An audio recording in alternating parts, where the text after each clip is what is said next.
Hi guys, welcome to Fertility Talks. I am Mary Wong, and I'm the author of the best-selling book Pathways to Pregnancy, founder of Alive Holistic Health Clinic in Toronto, and your fertility mentor. And tonight, I am so super honored to have Yvonne Farrell with us. And thank you for being here, Yvonne. Thanks for having me. We're going to be talking about the Tao of Fertility. And before we get into the meat of this topic, which is going to be super amazing, Yvonne is a licensed acupuncturist, doctor of Acupuncture and Oriental Medicine. She's a practitioner, educator, and author who specializes in the treatment of stress-related illness and trauma. And how timely it is for us to have you, because boy, aren't we going through something right now? Some trauma, that's for sure. Yeah. So we're going to, again, talk about the Tao of Fertility. So let's go straight into it, because a lot of people may not know. What is the Tao? We'll start there.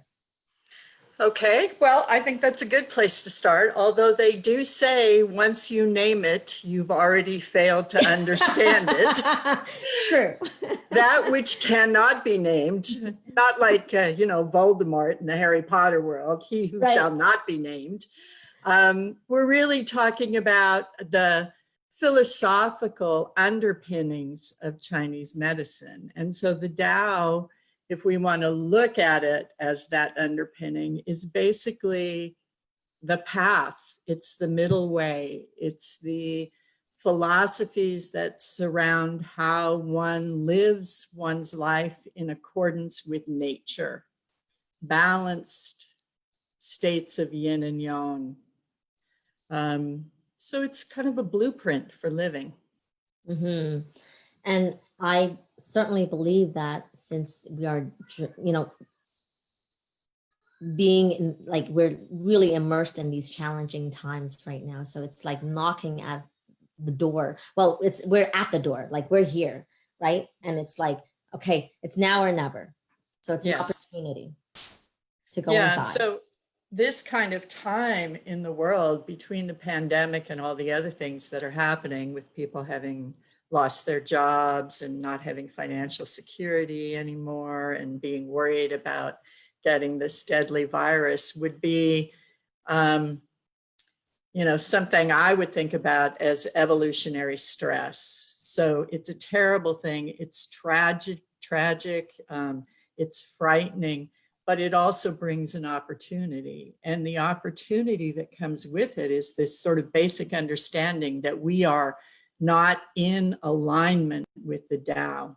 And we have not been in alignment for a very, very long time. And so this is nature's way of saying, hey, people, wake up. Absolutely. I can't agree with you more. Yeah. It's like we've been, I said it today, it's like we've been raping and villaging this earth, and now it's like no more. Yeah, she's done. Yeah, she's tired, and now we have to take some self-responsibility and reflect. And yes, and that's, I think, the gift of the period of time when we've been asked to stay at home to stop the spread of this virus has been time where we've had to disconnect ourselves from the freight train in a way that we can be still and we can reassess our values. Like, what is, I think one of the greatest gifts must be all that time staying at home where you can't work, you can't go out, you can't do this, you can't do that. What is really important to you now, right? What have you got in your life that you're grateful for? And what is really important to you? I think we've all learned how much we can live without. Yes. During this period of time. And so what have you been living without that you want to bring back into your life that's really important to you? And what can you let go? What doesn't really matter? What's not important? And I don't think you discover that until you have that kind of downtime. Mm-hmm. Now, it's like those, go ahead. No, I was just going to say, but not everybody is doing that, right? they can still get busy away Yeah. doing other things. And Yeah. yet this is the opportune time to self-reflect and really Yeah. reevaluate your life and how you're going about your day, as well as just, again, it's really an opportunity to sit more in your way of being rather in how you do in life. Yeah, and you're absolutely right. Just because an opportunity is offered doesn't mean everybody's going to accept that opportunity or value it in any way, shape, or form. But I think that many people are. And I think that this time to slow down and get in touch with that is actually making a lot of people very uncomfortable. And although that is unfortunate in a lot of ways because nobody wants to be uncomfortable, I think you really need to be uncomfortable in order to motivate yourself to change. And so until you slow down and begin to feel the feelings and assess your values and face the fear, I mean, ultimately, that's the biggest thing that's happening right now. It's fear, fear, fear, fear. Even though, we're seeing a tremendous amount of anger here in the US with the looting that's coming parallel to this, all the protests, even the anger is fear-based. 100%. Oh, yeah. Right. And so we have to look at the relationship that we have to fear. Are we victimized by it? Can we learn something from it? Can we use the fear to motivate us to change, or will we lay down to it and end up with more anxiety than we know what to do with? Absolutely. And oftentimes I find when we're so faced with fear, you become reactionary Yes. versus, right? Hence the Yes. looting. Yes. Yes. And in some ways, I think fear is a natural part of existence, right? That we are actually hardwired to feel fear very quickly so that we don't do stupid things, right? Our brain stem is attuned to fear in a way that it stops us from making mistakes. But it's only supposed to stop us for a minute or two so that we can assess our surroundings and then determine what the best course of action is. Yes. So when you have fear upon fear upon fear, and the media is feeding the fear, and the people around you are afraid, it's very easy to get immobilized by that fear. Totally. And that's anybody and everyone. I mean, I'll Yeah. tell you, even like with I have a staff and we had this meeting, and then there was this path of going down this fear of when we reopen. Oh, by the way, for those who are watching, there are many practitioners now that are starting to go back to the clinic. And, but because of that, everyone is doing their due diligence to make sure that we have a healthy, safe environment for all. But in order to do that, there's a lot of things that come into play. And so we had meetings upon meetings about, what's the guideline to follow and let's create it and all that. But the fear came up even for practitioners, and I had to bring them all back. I said, hey guys, stop. Right. And let's go back in. It's like, who are we? What are we doing? What is your purpose? And so versus being sucked up by fear and go, oh my gosh, like, what do we do to prevent COVID and la, la, la, la, right? It's just that fear. Yeah, and the truth is when we get carried away by the fear, first of all, you're right, we forget who we are, right? We forget who we are, we forget why we're here, but also we forget that we actually know how to deal with this. Yes. We're trained. We're medical professionals. We know how to do this. And so, yes, maybe we haven't done it in the extreme ways we're having to do it now. So we're going to have to build some capacity, and we're going to have to give ourselves time to develop the rhythm that is new for us in all this. But we know how to do this. Yes. But the fear makes us forget. The fear makes us forget. And when it's more ethereal, when it's out there versus when you're physically in front, in the presence and connecting with a human being. And when you connect, we're not talking, actually full contact embracing. Yeah. But we can connect, even through technology, we can actually connect, right? Yeah, we can definitely connect 6 feet away for sure. Yes. And we can connect through technology. We don't have to physically embrace another person to support and comfort them. Yes. 100% Right? guaranteed. There's lots of different ways to do that. And that's about your heart. It's not really about your arms.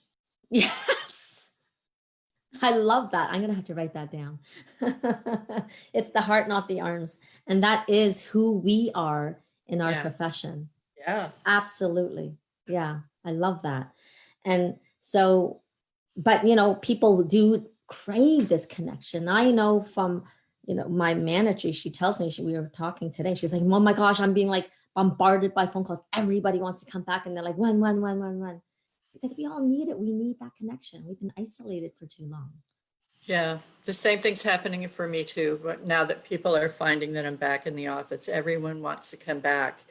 And that's going to be a slow process, but I thought that I would be dealing with more fear when people came in, but people are so grateful to have us there. Oh, yeah. That they're willing to deal with the discomfort or fear of new protocols or new systems. They're not bothered by that at all. No, absolutely. And again, back to the connection is so important, and the way of the Tao, like, that we can tie that in together too, somehow. So why do you see that, the Tao is more important now than ever?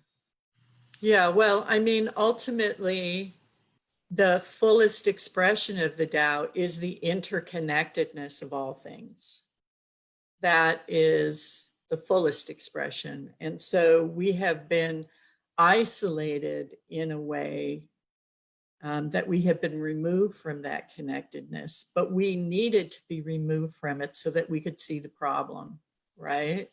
And so now when we go back into the world as practitioners or as patients coming for treatment, we need to remember, and as the protesters on the street need to remember, that we are all deeply and profoundly connected to each other, and we're all connected to the world around us and nature, and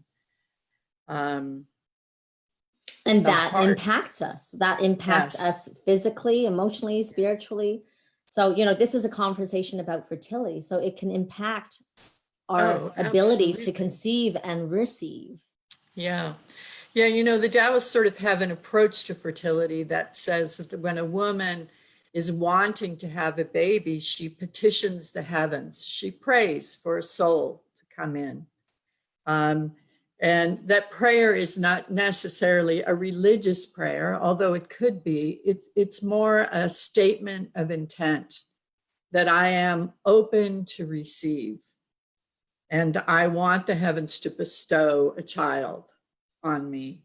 And in order to do that, you have to be in a certain state. You can't be running around afraid of everything, or you can't be running around so busy, working 50, 60 hours a week, or trying to manage multiple things all at the same time, and put yourself in a state that you can intend to receive. That state is a state of yin, right? That is a slowing down, that is a stopping, that is a grounding and a centering kind of energy. And that is, as we were talking not too long ago, the opposite of what most people are experiencing right now. Well, that's the way it's been going for decades, really. Yeah, I mean, we're for very a very yang-based. long time. Yeah. And now it's amplified. The fear has got us focused on the outside instead of embracing the inside, right? Embracing stillness, embracing juiciness. I love that word too. I use that too. Okay, so here's the thing. So here's the thing though, right? Yes, there's fear. We're going to acknowledge it. So we have to. Exactly. So in this climate, how are you telling the people you see How can we go inward Yeah. when there's so much worry and fear in the world? Well, I mean, especially since for the last 2 months, people haven't really been able to get treatments, right? So we're talking about what do people need to do at home, right? What do people need to do in their lives? Yes. And the first thing they need to do is breathe. Because the minute you embrace fear as your go-to, you disrupt the relationship in Chinese medicine of the kidneys. The kidney's job is to grasp the lung qi and bring the breath down into the belly. Deep breathing, right? When you're afraid, you breathe from the base of the throat up. Your bronchioles get a little air in there, but you're not really getting enough oxygen to really do the job. Right. Right. But when you breathe that shallowly, you don't feel the fear as much, which is why people do it. Because you're cutting it off. You're trying to cut it off. Yeah. Right. But the antidote to that is actually to breathe. Mm-hmm. Yeah. So we have to push past the discomfort. Sometimes I'll tell my patients to set an alarm on their phone for 3 times a day. And when the alarm goes off, no matter what they're doing, to just stop and take 3 deep breaths. I love it. We're very much alike. Yeah. I'll say that too. Because you don't want to overwhelm somebody with a bunch of stuff when they're freaking out, but everybody can stop 3 times a day and take 3 deep breaths, right?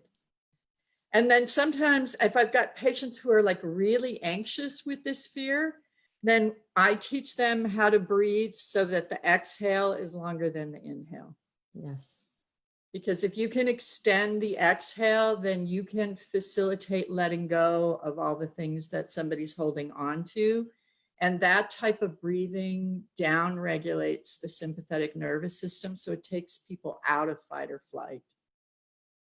So breathing is really important. I mean, if we did nothing else for our patients at this time, but teach them how to breathe, that would be the most useful thing you could do. Absolutely. Beyond that, it's free. It's at home. It's fairly easy. Yeah. It's not always easy. Sometimes it's a struggle to get people to breathe, but it's fairly easy if you teach someone how to do it. And it doesn't take much breathing to change the state of your beingness. Exactly. You don't have to sit on a meditation cushion for 3 hours and breathe to change your nervous system. Yes, especially for all the very action-oriented women that we see these days, right? We're all working, we're all busy, multitasking, we're good at it, but we're not so good anymore at bringing it back. So 3 times a day, 3 deep breaths is a really good start, right? Awesome. The other thing that I tell patients that I think is very important is it's impossible to manage stress, to manage fear, unless you're grounded. And so there are lots of things you can do at home to facilitate your grounding. If you walk barefoot on natural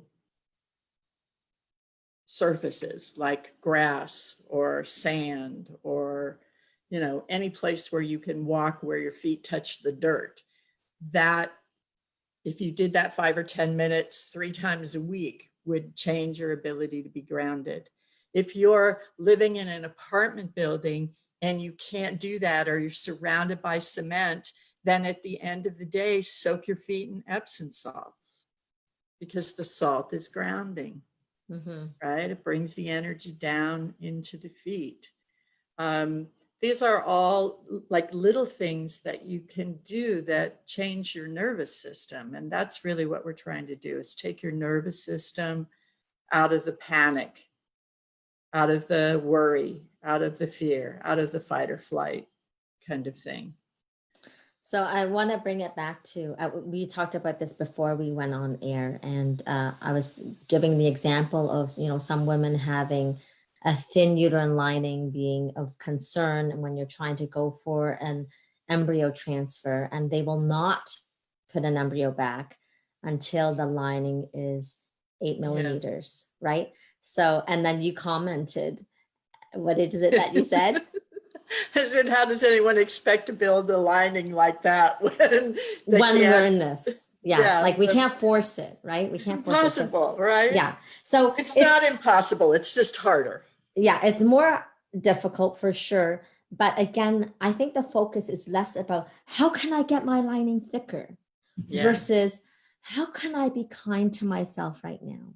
Yes. What can I do? Back to the breath, right? Yeah.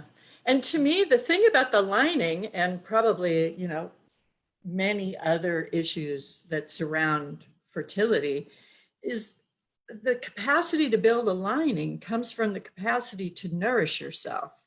Yes. To build a lining is about adequate nourishment. And so, yes, there's dietary issues, right, where you nourish your body better.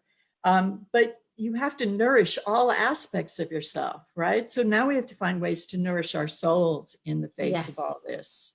100%. Yes. And I want to cut in just for 1 second, just because, and what does that look like in, again, real time? In real time, women are like, but I'm doing all the right things.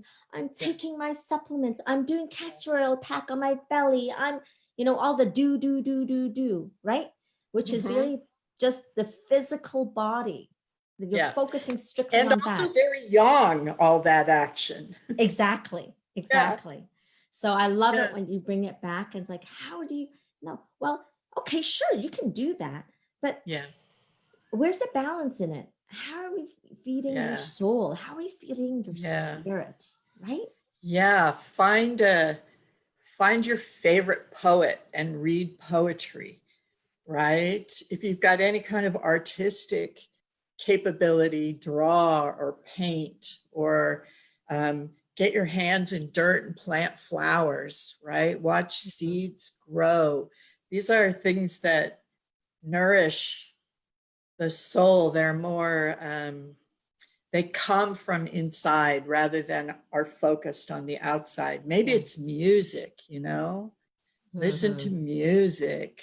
Sing, yes. Play the guitar, whatever, find ways to nourish your soul. You know what I've been loving watching on social media like Facebook is the number of people who are baking bread. Have you seen this? No. Like everybody putting their, sourdough starter loaves on Facebook. It's like people are just saying, okay, I'm going to get my hands in this dough and I'm going to knead this dough. And when I'm done with this and I bake this, it's going to feed the people I love. Oh, and then people talking about how one starter didn't work and another one was great and all this, what flours are they using? It's an amazing thing to see people at home baking. Yes, baking, cooking. Yeah, that's great. Creation. So that is right? Great. That, of course, when I'm hearing you saying people are baking, I'm like, okay, well, a lot of fertility women or just men and women, they're not even having any kind of gluten products. So it's like, oh, right. And so when they're hearing you say this, like, nope, forget it, nope. Bake gluten-free, or it's not really the bread. It's the act of creation. Yes. Right? And how it's exploding on Facebook, right? It's not so much what it is, because there are people cooking too and showing the meals that they're creating and the soups that they're creating, or the lovely, casseroles or whatever it is, right? It's not the bread. It's that people are desperate, I think, to create something that is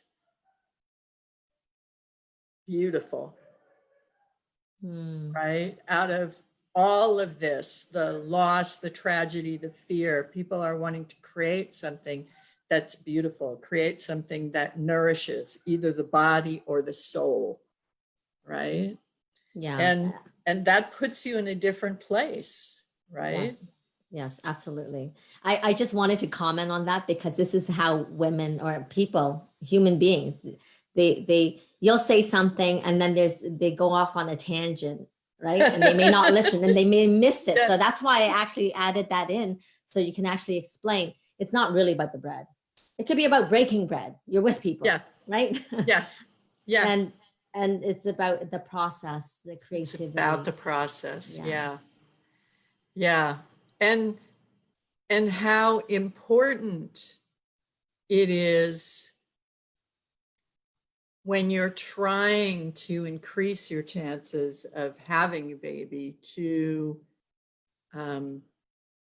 move away from outside expression into the world and move into a place of beingness that is more calm, more centered, more about giving birth, right? The energy to get pregnant is the same energy you need to give birth, to create a new life, right? It's a creative impulse, and you have to be receptive and still and open, right? You can't do that in the grocery store nowadays.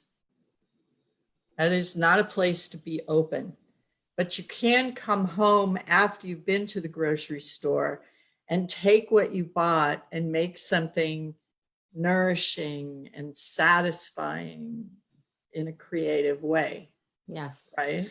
And I'm going to again add in there, because I just find that a lot of women that I work with are very much perfectionists, want to do everything right, want to self-judge, because they'll say, oh, but then it's not good enough, or, oh, you know, whatever they're doing, there's some kind of judgment involved. And again, it's still action oriented versus like really being and accepting who you are. You know, I love that, because I have patients all the time, and whether these are fertility patients or not, who will move to that place of self-judgment. And I love when that conversation comes up, because I'm always able to say to those patients, you know, when you hear that voice, that's not good enough, I can do better, I don't know why I didn't do that, what's wrong with me, I'm not disciplined enough, I'm not doing enough. That voice is never your voice. That is a voice you have heard before and you have embraced it. It is not your voice. And you don't have to listen to it. You can say, thank you for sharing. I think I'll do this my way. And this is enough. And I did the best I could do today. Yes, that's great, because then it takes the onus off of self. Yeah. Yeah. It's brilliant. Yeah.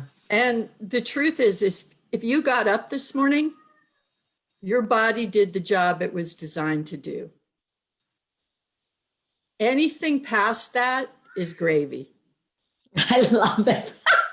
You say this, and I had a conversation recently with my mother, and she says, Mary, you know, I'm at a place where every time I wake up in the morning, I'm surprised.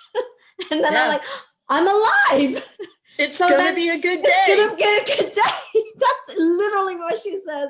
That's right. That's great that you say that. And it's so true, right? We take our lives, everything for granted, and then we just judge, right?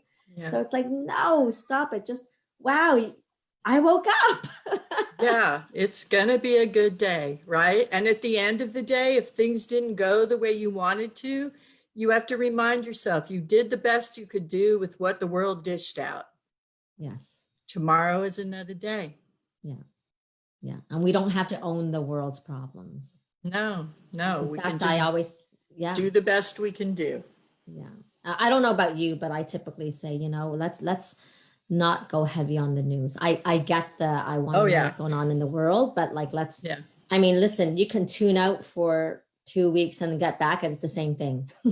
Yeah. With like a little add-on. And not only that news, you don't realize the full impact of what it's happening, because when that news comes in, your body's defensive system has to filter that, which means it's putting your immune system on high alert. It's putting your nervous system on high alert.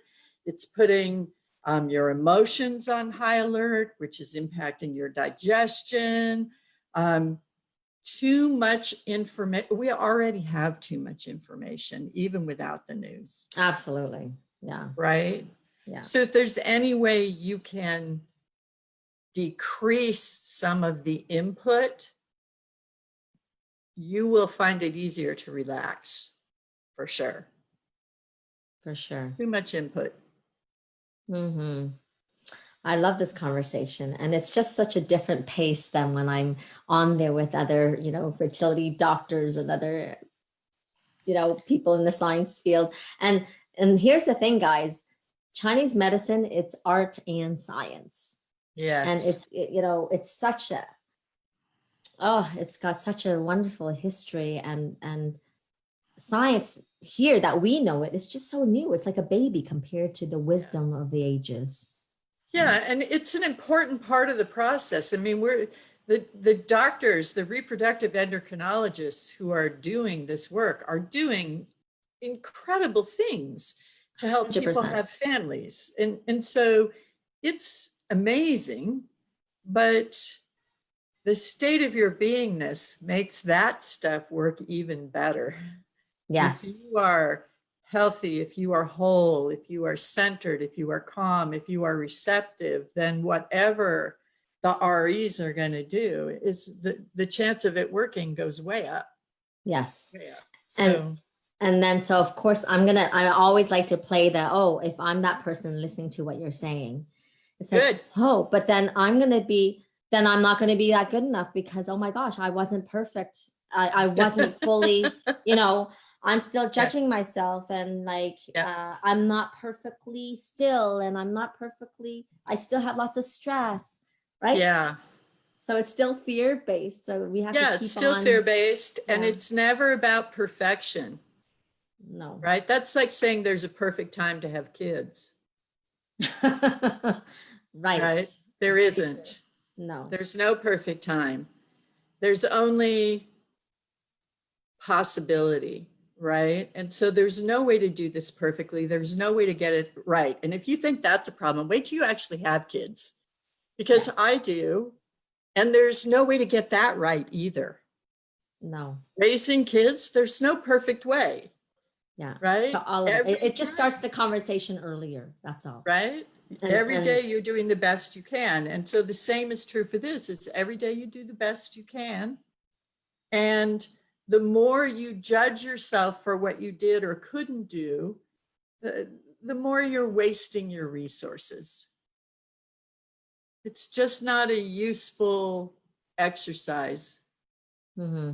There's no amount of self-judgment that ever made anything better. Ever. Yeah. So if you catch yourself, I want to hear from you how you do this. So how do you tell a person, it's like, okay, I'm going to go into the self-judgment mode. So what do you tell them to do when they catch themselves? Well, the first thing is the 3 deep breaths. Okay.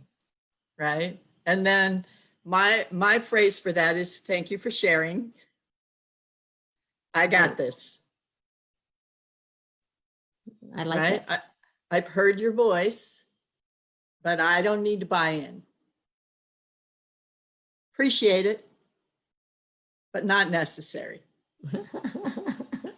Right?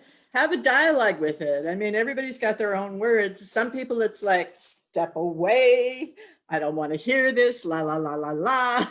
Yeah. But for me, it's like, I appreciate the input, but that is not how I'm really feeling right now. Right. Right. So the breathing helps that, because that voice is an automatic tape. It's pre-programmed. It's habituated in us over a lifetime. Yes. Yes. But and it becomes it gets so ingrained into our subconscious that we believe that this is who we are. Right? And it's automatic because it's a tape. Yes. So the voice is out there before we realize it. Right? It's just a pre-programmed response. Yeah. And to me, the thing that is the most valuable to recognize in that is that it's not helpful. It's never helpful.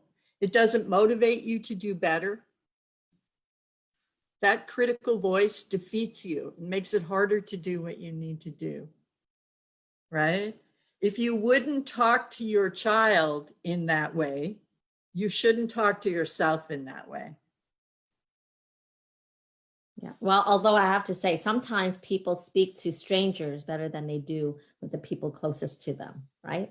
Exactly. So, yeah. So if you wouldn't talk to another human being in that way, then you shouldn't talk to yourself in that way. And if you do talk to yourself in that way, you have to recognize that that is not helpful. yeah. But you have to catch yourself first. Right. You have to hear it. You have to Yes. recognize it. And so that's, I mean, part of what a treatment room is for is you can point out that that's harsh self-judgment, right? Somebody can witness that and say, whoa, I think you might be being a little hard on yourself. Yeah. Yeah, that's right. Because a lot of people don't catch themselves. Yeah. Right. Yeah. You probably did the best you could do today. So, you know, pat yourself on the back. I love it when some patients they'll tell me, oh yeah, well, you know, I'll just make an example. Okay, I did yoga today, but I didn't do it like really good. Or I wasn't as good as a teacher. So it's like this, or I only did it for an hour. Yeah, right? It's like, whoa, stop right there. Let's just acknowledge what you did and let's, you know, accept all that you are, right? Yeah, it's so great you did yoga. Yeah. She's like, but I didn't do it perfect. You know, I just, my pose, because now everything's online. So you're trying to get yourself like that yoga instructor. Yeah. And it doesn't look quite like that. And I'm like, that's great. Yeah, you know? Exactly. So I love it. I love it. Yeah. So consciousness and awareness is so important. And then from that, if you catch yourself, I like your idea of taking it outside of yourself and thanking this other being that is putting those words into your mouth versus owning it as these are deep within you and these are your words and this is who you are, because it's not. Because it's not, because nobody's that mean to themselves, right? That voice is something that you heard somewhere along your life and you chose to believe it for some reason or another, either because it came from a teacher you trusted or, you know, a friend or whatever. It doesn't really matter. It's never, that kind of self-judgment is never the truth of who you are. Mm-hmm. It's never the truth of who you are. You know, Pema Chodron, who's a Buddhist nun, talks about a condition, state of beingness called Maitri, M-A-I-T-R-I. And basically what that is a practice where you develop friendliness with yourself, where you begin to appreciate yourself and are kind to yourself, and you build a relationship with yourself that is based on compassion and not judgment.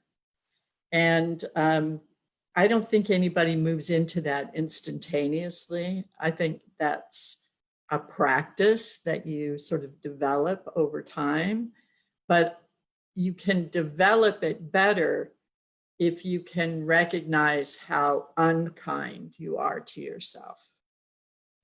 100%. Yeah. Right. That's great. So we are going to be continuing this conversation in 2 weeks. So I want to bring you back for sure, because this contemplative work is one that we all need to do, and I don't want to overwhelm all in one shot, because of course then there'll be some self-judgment, right? Right. People go back to their self-judgment. Oh, I've been doing it all wrong. And it's not. It's like, let's just be more centered by having that awareness and that consciousness, and then breathing it out. Yeah, it doesn't, it's change occurs in small steps, little things. Yes. Right? It's not about going from a state of non-perfection to perfection. It's about becoming more of who you are, right? Gaining awareness about who you are and what kind of person you are and what are your gifts and talents and where's your heart? What's it wanting, right? It's a small thing, like the breathing. It doesn't take much to change absolutely. things. I always say, breathing, it's the easiest and yet most difficult thing to do. Yeah. Typically, right? We forget. Yeah. So we forget. Well, and we also are hardwired neurologically to stop breathing when things hurt. Yes. And so the more hurt you are, the more afraid you are, the more anxious you are, the more worried you are automatically hardwired to stop breathing so you won't feel that. But that then means those feelings build up in you, and the only way to get rid of them is to breathe. Yes. Yeah. Right. Exactly. And so it's a good thing to learn how to do. And by the way, breathing is really good for your health. Yes.